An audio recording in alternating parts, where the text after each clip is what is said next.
This is the Titan 1700 watt breaker. The model number is actually TTB811DRH. This has an impact energy of 50 joules and uses a 30mm hexagonal chuck.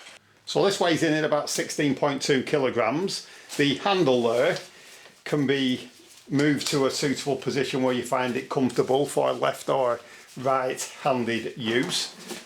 You simply undo that knob and then you can turn the handle to wherever it suits you best.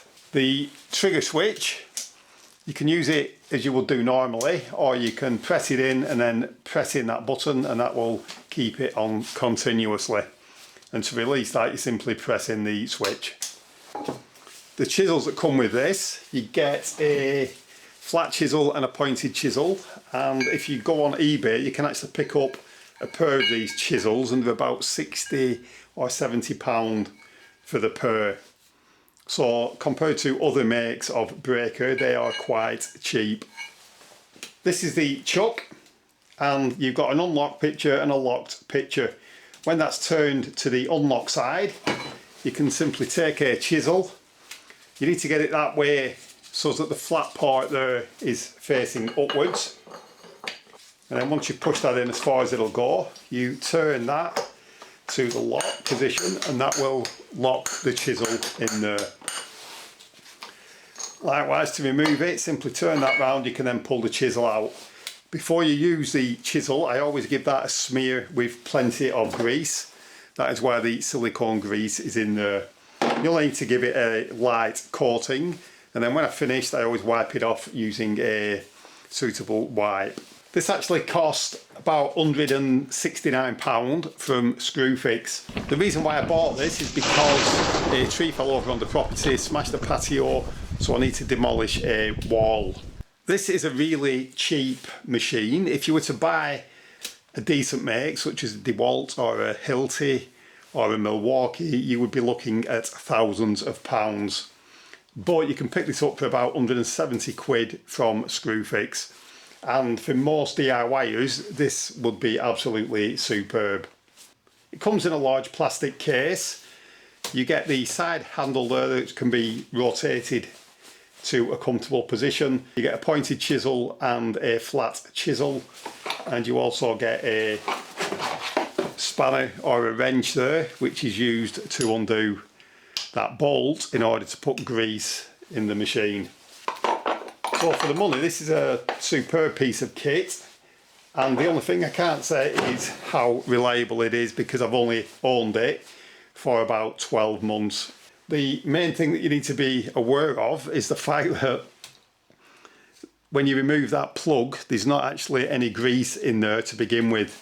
So you would expect there to be a massive label on the machine saying do not use until that is filled with grease. They don't actually supply the grease, and also they don't even tell you which grease to use. So I've just used a high temperature grease in there.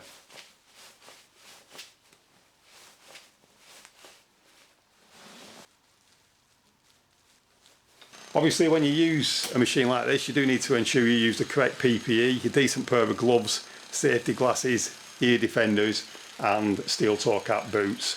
And if you're working inside or if it's dusty, you're definitely going to need a face mask. The last time I used this was about a week ago when I was putting some land drains in the back garden, and we actually came across a large stone. The stone was an absolute obstacle. There was absolutely no way that we could lift it to pull it out. We couldn't get a machine round the back, and that would have been a lot more expense. So I managed to break it up using this. So I've just given this stone a smack with a sledgehammer, and that is a 14-pound sledgehammer, and you can see that it has done absolutely nothing. It comes with a 3-pin plug attached, and the flex is approximately 2 meters long, so there's plenty of length on that.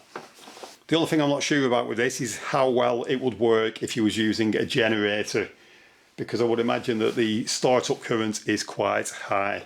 But I have used this on an extension lead in the garden and it worked perfectly. For smaller demolition jobs, this would be absolutely superb. But if you're doing a massive job, such as breaking up a concrete garage base or a conservatory base, etc., you may be better off hiring a professional machine.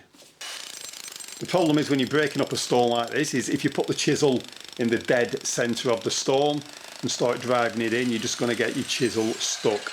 If you move the chisel too close to the edge, you end up just breaking off tiny slivers. So you just need to get the chisel in the correct position in order to break the stone up. To break this stone up fully probably took 15 minutes to break it up into pieces small enough so that we could remove it from the hole.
So if you're doing a larger job, you may be better off hiring a professional machine such as a Hilti.